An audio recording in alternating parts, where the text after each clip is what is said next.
So our second presentation will come from Marcel Rosa-Salas and Isabel Flower of Documenting the Nameplate. Documenting the Nameplate is a project and book, The Nameplate, Jewelry, Culture, and Identity, forthcoming from Clarkson Potter, 2023, that celebrates nameplate jewelry culture that celebrates nameplate jewelry culture. Documenting the Nameplate was co-founded by Marcel and Isabel, alongside designer Kyle Richardson. Through open call events, as well as an online portal through which anyone worldwide can submit images and/or anecdotes related to nameplate jewelry, Documenting the Nameplate has the goal of building a dynamic repository of nameplate jewelry's many histories and meanings. It also foregrounds the personal experiences of the wearers. Today, we're going to hear from both Marcel and Isabel. Marcel is a cultural anthropologist, scholar, and documentarian from Brooklyn, New York. And Isabel is a writer and editor based in New York City and the executive editor of Dean Journal. She is the co-host of the Top Rank podcast. Together, they're co-editors of The Nameplate, Jewelry, Culture, and Identity. And I'm sure they'll tell us a little bit about the book, because like I said, it's coming out in 2023. So remember, you can drop questions and comments in the chat as Marcel and Isabel present. I'll be picking up those questions and comments so that we can come back to them too. And I see a message from Vicky, no worries, we will come back to you. So without further ado, I want to turn it over to Marcel and Isabel. We are seeing your screen. God, perfect. Does look like notes. Is that okay? Oh, no, that is not okay. Okay. You are seeing a preview of what we're about to present. Hold on for a second. Sorry, y'all. I think it's like Vicky said, we're all a little rusty because we haven't been Zooming as much. We can see it now. Thank you. Perfect. Wonderful. Thank you so much for that very kind introduction, Shane. Let's get into it. Excuse me.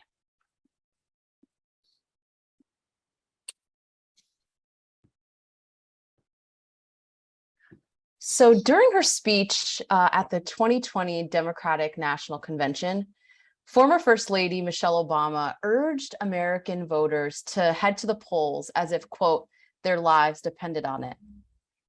Her speech was reinforced by the necklace she was wearing, which read the word vote in gold block letters that were strung on a delicate chain. Within hours, Michelle Obama's necklace had gone viral. And actually, during the last hour of the DNC, the search terms vote necklace were the most popular Google search in the United States. It kind of seems like the nameplate is having some sort of a renaissance in American politics right now. Kathy Hochul, the governor of New York, was photographed wearing a nameplate necklace with the word vaxxed at a press conference announcing statewide COVID-19 vaccine mandates. Former New York City mayoral hopeful Catherine Garcia has also been seen wearing her nameplate necklace throughout the campaign trail and including in this profile taken for a piece in the New Yorker. And in 2019, Michigan Congressperson Rashida Tlaib tweeted a photo of herself wearing earrings that stated one of her core political platforms: impeach. The nameplate's presence in the visual culture of American politics, we think, speaks to just how widespread this form of jewelry has become in popular culture today. Similar to the brooches that state leaders have worn in decades past to convey politically charged messages, the nameplate necklace isn't just an accessory, it's a communication tool. Human beings have been communicating aspects of our identity through the medium of jewelry for millennia, for essentially as long as human history itself. Nameplate jewelry is part of an enduring tradition of wearing language in particular as part of that form of adornment. So Marcel and I understand the nameplate to be an umbrella category that involves essentially a single piece of metal that's been cut to spell out a name or another word of your choice. These are often worn as pendants on a chain, but can really take any form of jewelry, whether that be earrings, rings, bracelets, belt buckles, pins, belly button rings, whatever you can really imagine. Our personal love for nameplate jewelry actually stretches super far back to our childhoods and was actually one of the first things that Isabel and I bonded over in the very early days of our friendship. We're both career nerds and journalists and researchers and writers. Marcel is also a cultural anthropologist, and we became really interested together in kind of uncovering anything we could about the nameplate's history. But in the beginning of our search, we really couldn't find anything that was recorded or published on this topic at all, which actually led us to reach out to a few historians and jewelry experts to ask them if they had any understanding of where nameplate jewelry had come from. But on that search, several people told us that nameplates didn't have a history because they're not considered contemporary or fine jewelry. And hearing this was pretty bizarre to us, considering that we wear nameplates in what are, unmistakably contemporary times. And also despite the fact that many nameplates, but not all, but many are made of precious metals. So we were confused as to why this massively popular jewelry style wasn't really considered part of the canon. So almost a decade ago now, which is crazy, we embarked on this journey together to sort of uncover the history of nameplate jewelry. And this actually began as the first episode of a podcast called Top Rank that Marcel and I still host together, and which the first episode was about nameplates. And this footage that you're seeing right now is from 2014 in the prep for our very first episode. Yeah, this is actually photographs from Bargain Bazaar Jewelers on Fulton Street in downtown Brooklyn, New York, also the neighborhood that I grew up in. And it's been a really important place for us to conduct research on nameplate jewelry and do field work, if you will. So, what started simply as a spare time, curiosity hobby between Isabel and I as friends has since grown into this creative and intellectual undertaking that has grown into something far more complex and urgent than we could have ever imagined when we started this project. Yeah, so at long last, our actual book, which is titled The Nameplate, Jewelry, Culture, and Identity, is due out next summer in 2023. And it is a celebration of nameplates made up from stories and photographs that have been submitted by hundreds of people actually across the US and in fact, the world. So in our time together with you all today, we're going to share some of what we've learned about the nameplate's expansive, ongoing, and even, at least to us, surprising cultural history. So without further ado, let's get into it. So in September of 1989, the late Biz Markie released a single, which you may have heard, called Just a Friend. The song tells the story of the New York rapper's frustrations with a woman he has a very serious crush on. In the video, nameplates actually become this like crux of the love triangle that he's in, but also a symbol of both devotion and betrayal. In the video, which we're going to share a clip of in a moment, you'll see Biz kind of ceremoniously giving his dream girl this nameplate necklace that's set in a thick gold curb chain, and he actually clasps it around her neck at this time. She then leaves for college, and you'll see him trying to call her. And the phone call is actually intercepted by the hand of her lover, the so-called friend, that is also stacked with bracelets and name rings, while the necklace that Biz gave her is laying dramatically discarded next to the phone. So we're gonna show you this right now.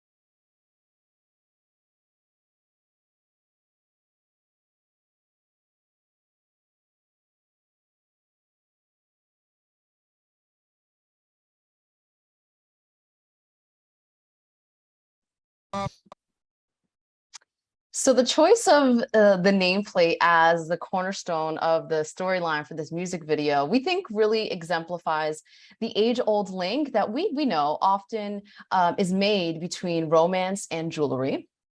But it also encapsulates the nameplate's enduring presence in the aesthetics of hip hop. Nameplate jewelry is probably most widely recognized today as a fashion staple of this art form. And when it was founded in the 70s, hip hop declared the presence of its inventors, who were primarily Black and Puerto Rican youth in New York City. The art form emerged in a context of intense social and political oppression that was enforced through systemic poverty, displacement, and other forms of marginalization.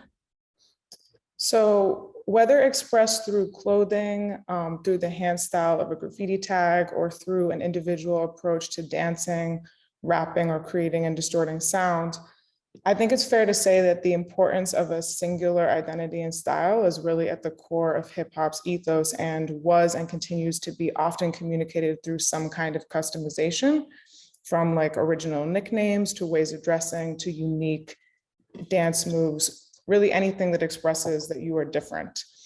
Nameplate jewelry was a really popular way for early MCs to show off their names. And this aesthetic also caught on there's the sound. With the break dancers and with break dancers from the late 70s and early 80s. So these B-boys and B-girls especially favored at that time this one style of an oversized single-plated gold necklace designed in a Chinese calligraphy-inspired font colloquial known as Kung Fu, that really came from the graphics of martial arts films that were really popular at the time. So Willie Perez, who is a Miami-based graffiti writer and a former B-boy, shared his collection of nameplates with us for our project, which includes his name and various nicknames, often embellished with Playboy bunnies. And as you can read in this caption from Instagram, he explains that back in the day, nameplates were really essential to being fly, as was wearing the name of your girlfriend, your loved one, or anyone who was important to you. The Just a Friend video in particular also exemplifies a style known as truck jewelry, which emerged in parallel with the influx of crack cocaine in New York City in the mid-1980s. So at the time, unsurprisingly, hip hop was really influenced by the styles and sensibilities of local street personalities like pimps and dealers, anyone from an influential kingpin to even a neighborhood connect. And I think that generally speaking, the narcotics industry historically, brought together a lot of people of different backgrounds and walks of life and created many points of cross-cultural interaction and connection. But for everyone, the opulent gold jewelry that was worn by many of these individuals was always a status of success, was always a symbol of status, success, and power. Yeah, and truck jewelries, these are larger than life aesthetics, as you can see in these photos of some early hip hop pioneers. We're a product of New York's multi-ethnic cultural influences. We have Slick Rick over to the left, who's, London, but Jamaican born, and that tradition of Jamaican raga and dance hall artists wearing oversized gold was a really important influence to the sort of adornment traditions of hip hop, as well as the influence of Italian Americans in New York and their tradition of exchanging gold chains, including nameplates between family members. Hip hop's pioneers and community members drew inspiration from, everyday life, as we all do, where everyday interactions and spheres of exchange, including, from street corners to nightlife, were spheres of cultural contact, exchange, and hybridity. These are just a few photos that people have submitted to us for our book that really encapsulate this, the lineage of this truck jewelry aesthetic and nameplate jewelry. And what's resulted from this cultural melding, again, has been what we've observed as particular design innovations to the nameplate genre, including multi-finger rings, bamboo hoop earrings, thick rope chains and exo chains, double-plated pendants, these like 3D look pendants, as well as necklace pendants that are backed with acrylic. To make, that 3D look a more affordable and accessible for people. So a story that we received for our book from a Melbourne, Australia-based graffiti writer named Tosh encapsulates the powerful role that hip hop has played in popularizing nameplates literally all over the world. So I quote Tosh: "I've been obsessed with hip hop / fly girl fashion since falling in love with underground hip hop in 1990. Unfortunately, in Australia back then, before the days of online shopping, we could barely get a pair of Puma suedes or Adidas shell toes, let alone a nameplate or bamboo earrings. So when I finally traveled to New York City for the first time in 2002, I went to Canal Street to get a pair of gold bamboo hoops made with Natasha in running writing. These earrings are still my favorite to date, and I have heaps of nameplate accessories now.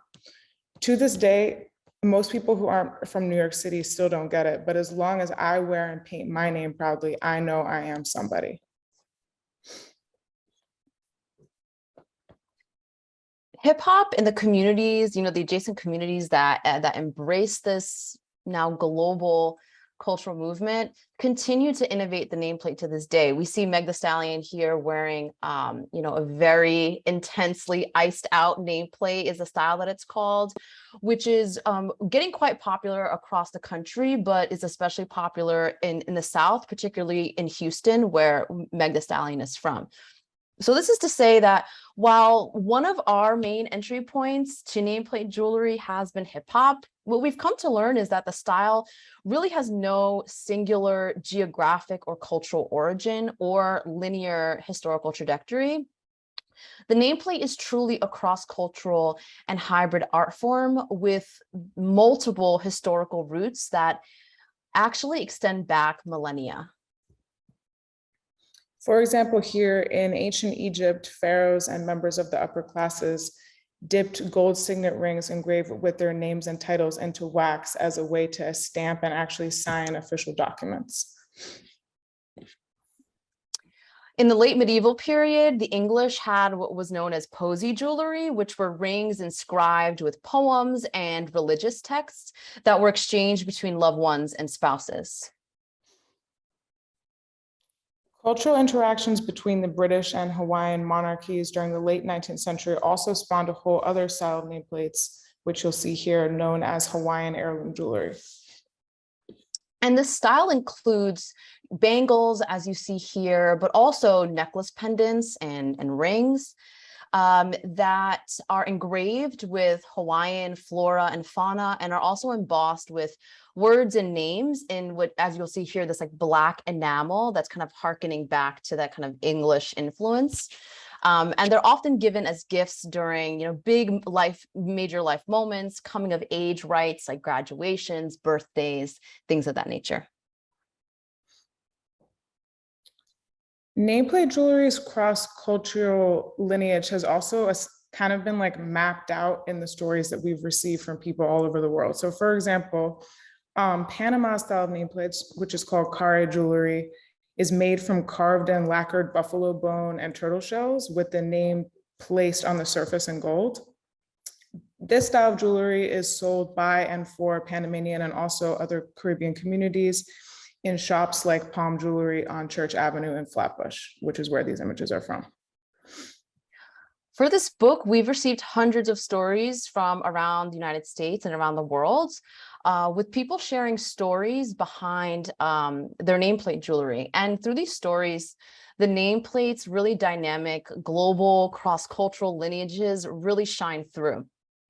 We received one such narrative from a young man with roots in the Gambia, West Africa, who emailed us to say the following. Nameplate bracelets are often one of the first pieces of jewelry given to children in West African cultures. My grandfather would take me to his jeweler in the Gambia to get a new one each summer.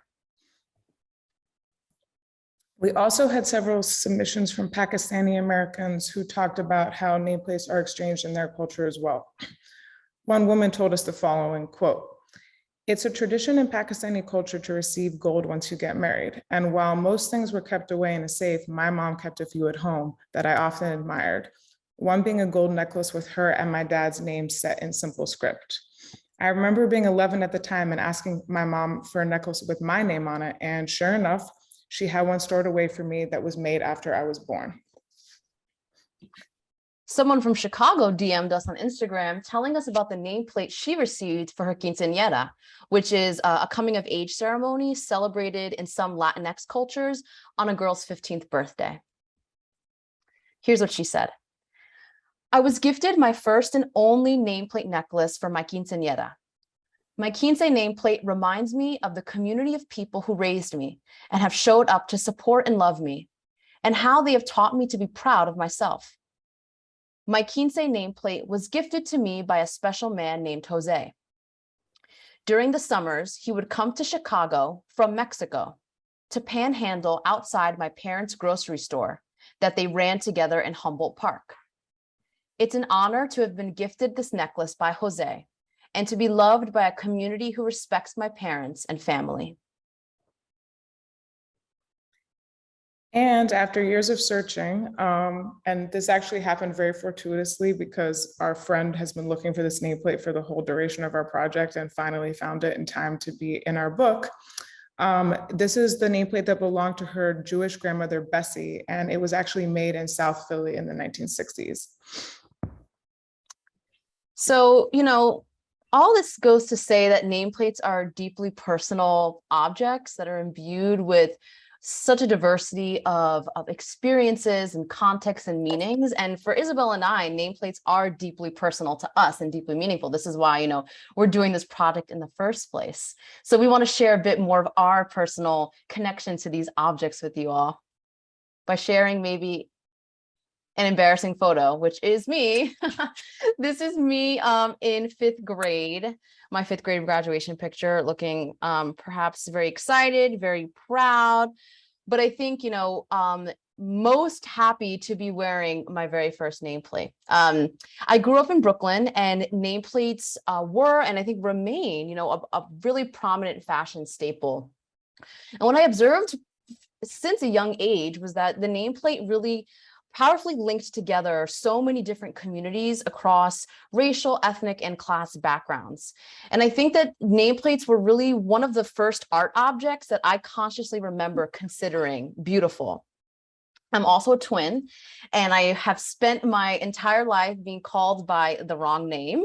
So the nameplate was both stylish, but also quite practical for someone like me to wear. But I will never forget Estefania's nameplate. Estefania was a classmate of mine from kindergarten. And during that year, she had just immigrated to Brooklyn from Santo Domingo in the Dominican Republic. I wish I had a picture of this. I wish you all could have seen this nameplate because I have never forgotten it. On the first day of school, she arrived wearing a double-plated nameplate necklace framed by 2 pendants that were made of her baby teeth. Yeah, you heard that right. Her baby teeth were framing the nameplate. It made quite an impression on me. Still have not seen a nameplate like that today, nor have I seen people wear their teeth as nameplate pendants, but made an impression on me, so much so that I became obsessed with nameplates and wanted one really badly, to the fact that I wrote my mother a persuasive essay explaining why I needed one. And I have the pleasure of sharing that letter with you all today because my mom is a wonderful archivist. So she has saved this letter. November 19th, 2001. Dear Mom, please excuse me for not telling this directly to you. I'm kind of embarrassed. Since I was 5, I have always wanted a nameplate. Unfortunately, I wasn't responsible enough. Every year, I hoped you would remember I wanted it. I hoped it would be under the Christmas tree, but each year it wasn't. Now that I'm in the 5th grade and definitely responsible for this necklace, I think I deserve it. You also have to remember, I did work my butt off on all those citywide tests, and New York State tests.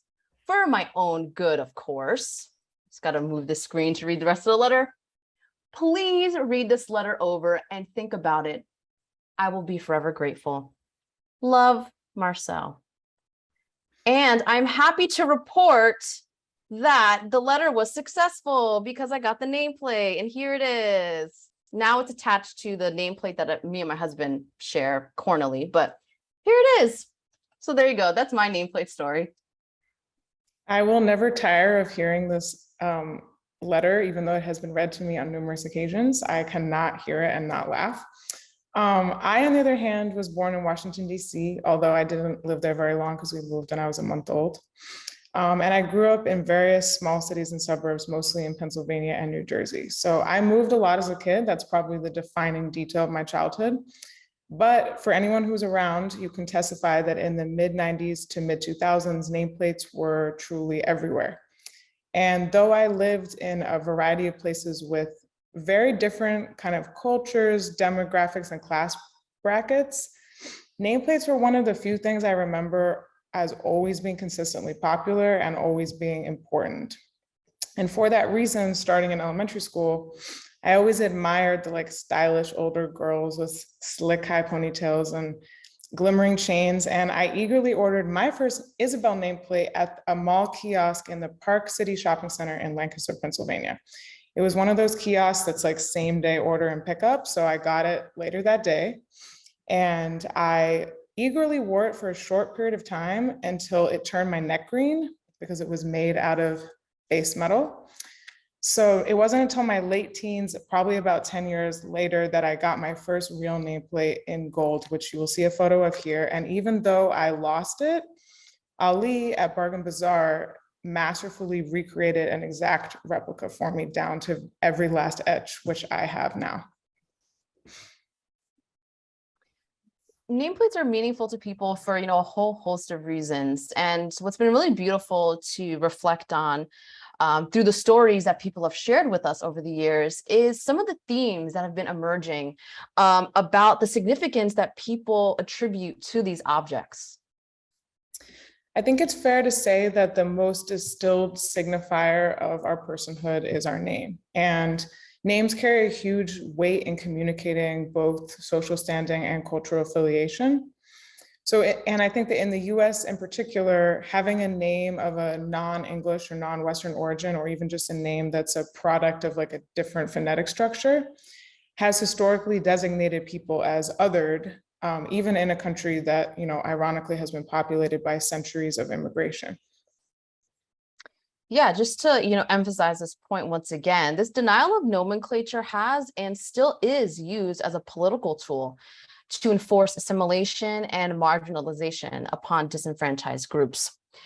So reflecting on, the power of names and the politics of naming, one theme that we've noticed come up in the narratives people have shared with us is the role that nameplates have played in some people's lives as helping someone along in their journey to embrace their name. And we want to share one of these stories with you all. When I was 5 years old, I asked my mom, "Why didn't you just name me Sarah?" She was bewildered at the question. Today, I am just as bewildered that I asked the question too. People always made fun of my name or simply couldn't say it right. As I began developing into a young conscious woman, I began to appreciate my name and its uniqueness. It means my crown is a blessing in Yoruba. I began to wear my crown publicly in my junior year of high school. I decided that I would no longer allow people to conveniently call me Bucky, the shortened pet version of my name. I decided that everyone I came across would have to go through the strenuous process of saying my name. For my 17th birthday, I purchased a nameplate earring, 3-finger ring, and chain to get all my friends with the program. Call me a Debukola or call me nothing at all. Nameplates themselves are often also passed down through families and over generations. People have shared with us as well how nameplates have functioned as family heirlooms for them that honor ancestors, elders, or specific relationships within their families. So One such story of that nature that we really liked goes like this. I had my first name necklace when I was 3 months old. My mother back in the 90s was one of those decked out ladies, so of course me and my sister had to have some gold jewelry too. Unfortunately, my father wasn't the best of men, so when he left, he took my mother's jewelry and also mine and my sister's. My mother's best friend stepped up as a father figure for me and my sister. He made sure that we were taken care of even when my mother was on the verge of giving up. He was always there to give out a helping hand. Years later, I ended up getting married to his son, and just before I could have had my child, he passed away. While I was pregnant, I had a dream that he was going out, and when I tried to stop him, he said I shouldn't worry, he was coming back real soon.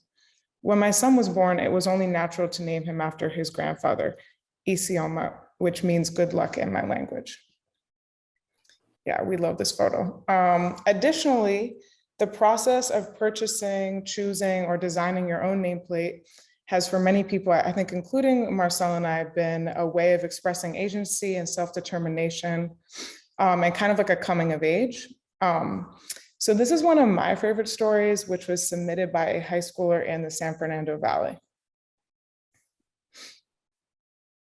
When I was in elementary school, all the older girls had theirs, and even looking back at pictures of my aunt in the 90s, she had Gloria written in gold with 2 doves carrying it across her chest with the aquanet hair. It was last year, I was 15, and me and my mom were in downtown LA, and she was like, "Pues quieres ir a comprar tus letras?" I was so excited. We went to a spot where they had big door knockers in the window, so we walked in. It was a dream being in there with all the lights and gold hoops, Guadalupes and nameplates glistening at me. The lady gave me papers with the designs, and I picked the smile now, cry later faces with a cursive script. It was a Sunday, and the lady said it would be done by the next day, but during the weekdays, I knew my parents weren't going to be down to take me. So I waited a whole last week, having dreams and nightmares about breaking or losing it. But every day I was so excited that I was going to have my first piece that I bought for myself.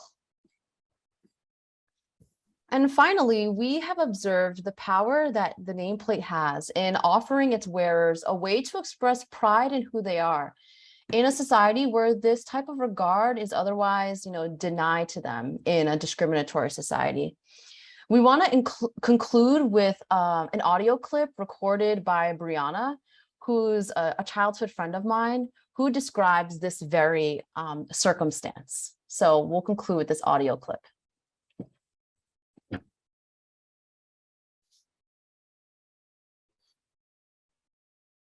My pieces, I feel like, make me stand out, and it just sets you apart because not everyone is into name jewelry.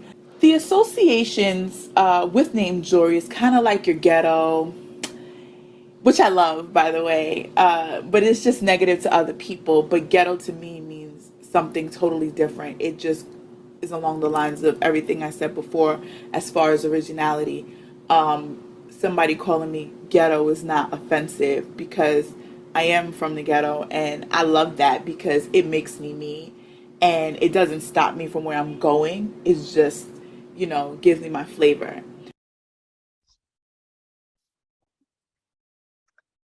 We are so excited that at long last, our book, The Nameplate, Jewelry, Culture, and Identity, will be coming out next year. Yes, finally. And through this process of gathering stories and photographs by people in person and online, what we've strived to do with this project is explore the significance of nameplate jewelry across the world. And it's been one way for us to examine how we as human beings use material culture and style to create narratives about ourselves and ultimately to articulate our presence in the world. Nameplate jewelry ultimately is a testament to what is at stake when fashion is used to declare presence. Because without a name and without a subject, you cannot write a sentence and you can't tell a story. We want to thank you all so much for making time to listen to our talk today. And we encourage you to visit our website, follow us on Instagram, and be on the lookout for our book. The Nameplate, Jewelry, Culture, and Identity, which is out in stores in July 2023. So thank you very much once again. Marcel and Isabel, that was really, really wonderful. I know we have at least one question that came in, potentially some more. And we definitely want the book. So the question that I wanted to pose, let me make sure I understand who this came from. I picked up the question, but failed to pick up who asked it. Okay, this is from Johanna, I believe, or Johanna Tapaldos. And she asked, do nameplates have anything to do with ownership of self? I can see jewelry given from one person to another being a symbol of claim over that person, such as promise rings and engagement rings. If someone gave me nameplate jewelry with their name on it, I would see it as them trying to have claim over me. The power dynamic changes when I wear my own name. Has this idea come up in your own research? Do you want to speak to that, Isabel? Well, if I feel like if someone gave me a necklace with their name, I would have claim over them as opposed to vice versa. But I think that this idea goes kind of hand in hand with like the sense of kind of autonomy and self-expression that we're talking about, especially with Graciela with the laugh now, cry later masks, that there is a sense of pride in self that I think comes from nameplates. And I don't know if I would say ownership when they're exchanged, because I think that, as you said, promise rings and engagement rings have much more of a contractual nature than nameplate. I personally find nameplates to be much more romantic in a sentimental sense, but that would be an interesting thing for us to ask people in the future, because often, like before COVID, when we used to have events, we would, talk to everyone who would come and hear really interesting things about their perspective. We don't sadly get to do that so much anymore, but we will definitely keep this in mind as a potential angle. I don't know if you want to add anything, Marcel. I think the only thing that I will add is that in addition to, this tradition of people exchanging each other's nameplates, I can attest I did that with my now husband when we were teenagers. There's also a tradition of people creating like full-on like family nameplates. So sometimes you'll have, this person loves that person, or mom's name and kids' names all in one pendant that mom shares and passes it down to oldest child, youngest child, however those decisions are made. So there's also a tradition of kind of signifying the entire relationship or like family unit in one piece of jewelry as well. I did want to ask Marcel, I wasn't sure if you'd meant to share when you shared the letter, which was so fantastic, like the drama of that, just the emotion. Wow. Had to crank it up. It seemed like you were also going to share maybe a photo of your nameplate combined with your husband's. Did you have? Oh, yes, I am. This is it right here. Oh, cool. I've kept it and have created it into something new. I think I'm going to put it in a frame or something like that. Yeah. Have you found other people doing that too, or like adding nameplates together? Probably. That's probably where I got the idea. I can't think of anyone else's but mine right now, but I'm sure I'm not the only one. Yeah. I also just love the comparison of like typography. Jay Diamond made a comment that actually is connected to something I was thinking about. They said, I think it's really interesting to consider nameplate jewelry as a contrast to other name-based identifying objects like dog tags. And I was thinking of like monogramming, which I personally associate like kind of more of like waspy culture. I don't really know. Like it was always growing up, like it was always like very like expensive clothing that was monogrammed. But yeah, is that something that y'all thought about, like other tags and motifs that signify naming? Wow, the monogramming piece is actually really fascinating one for us to consider. Thank you for that perspective, and thank you for this this comment and question. I can recall one story that someone submitted to us, someone who identified as an Italian American woman from Long Island, who kind of talked about in her story this sort of cultural tension that she experienced growing up with her nameplate. She received, I think, her nameplate from her grandmother. It was like a tradition in her Italian-American family. But because, as we've kind of alluded to in the presentation, some of the racialized and classed negative connotations that are associated with nameplate jewelry, especially given its kind of association with hip hop and the kind of, as I said, racist and classist kind of discourse around that. She said that she actually swapped out her nameplate for monogram jewelry to kind of fit in with the, I guess, waspy aesthetics of her school. So that's the one monogramming. I don't know if it answers your question, but that someone did bring that up in a narrative that we received, but we've never included that, as you've seen, as part of our kind of thinking about how we historicize this style, but it's definitely something for us to consider for the future. So thank you for that. And then what about dog tags? Is that something that's come up at all? Didn't that come up? I feel like that did come up, right? We have been asked about that. I mean, I think that what we always like to say, I think in the beginning of this conversation, is that like wearing your name is pretty obvious idea that like pretty much everyone throughout history has done in some way or another. So because of that, we had to create some parameters around like what we were looking at and considering nameplates. That is why we talk specifically for the most part about words that have been cut out of a piece of metal as opposed to written on one. I think that's where we draw our line. But we definitely have had dog tags come up as a different kind of name jewelry, if not specifically a nameplate. Mm-hmm. It is just super fascinating, like how many different cultural versions of that are, and like you said, which ones were accepted and which ones weren't, depending on where you were. People are chiming in with just really wonderful stories, just so y'all know. I'll try to share them so I can share them with you later. Vicky said it's interesting to think about monograms since they incorporate your last name, like your family name. Yeah, and especially when we think about like just like historically how people are named, you know, like from the paternal lineage. Just wonderful anecdotes. I want to say shout out to Rachel Church for the Queen Victoria baby teeth reference. Oh yes. Yeah, I gotta look that up. I've been yearning to see some baby teeth jewelry since. Do you want to make them? Yes, I gotta check it out. Those are teeth. I like it. Yeah, this idea of, you know, fashion and jewelry being part of coming of age, family and culture, the power of naming yourself or claiming your name.